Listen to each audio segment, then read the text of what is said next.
mbele tunaomba Mungu aingie kati katika mapambano yako hayo. Kama una mapambano mazito ndani ya moyo wako, unajua wewe mwenyewe usitembea kwa kwako, unamwambia kwamba Yesu nisaidie na mapambano yangu haya. Nishinde, nisonge mbele. Kama una hali leo, tembea kwa mbele. Anatembea kwa mbele. Kama unaona unapambana na kali ndani ya moyo wako, unatembea kwa mbele. Wewe bora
inapendeza kwako leo tusimame mbele zako ndani ya kanisa hili la Mabatini.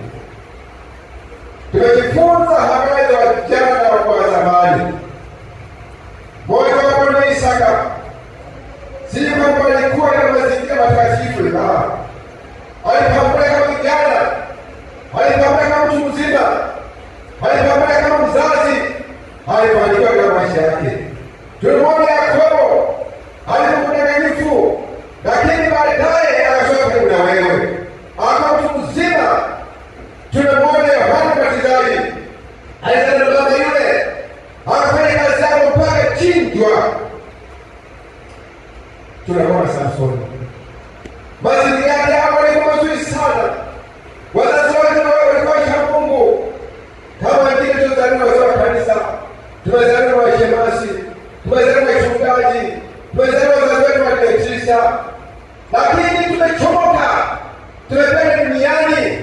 Hata wengine baba hajui, wengine baba hajui, wengine kanisa lijui, tuko huko tunaongea katika mazingira magumu.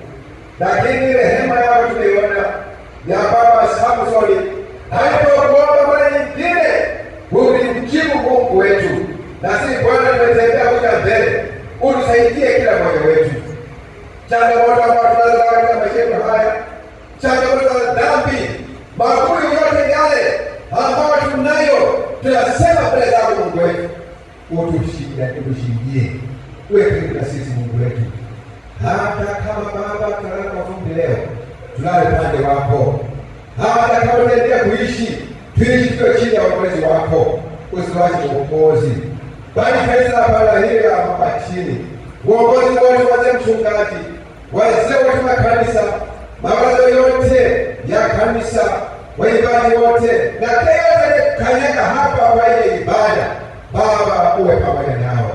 Na vijana hawa watoa shule mbalimbali, wakina kiume, wazazi wao wako mbali, wengine Tanga, wengine Goma, wengine Musoma, wengine karibu hapa. Wazazi wao tunataka kufanya nini? Baba tunza watoto wetu hawa, wakupatie unapokuwa shuleni, wasome wafaulu, unapotembea katika mtaa Mwanza, watembee pamoja na wewe Kristo.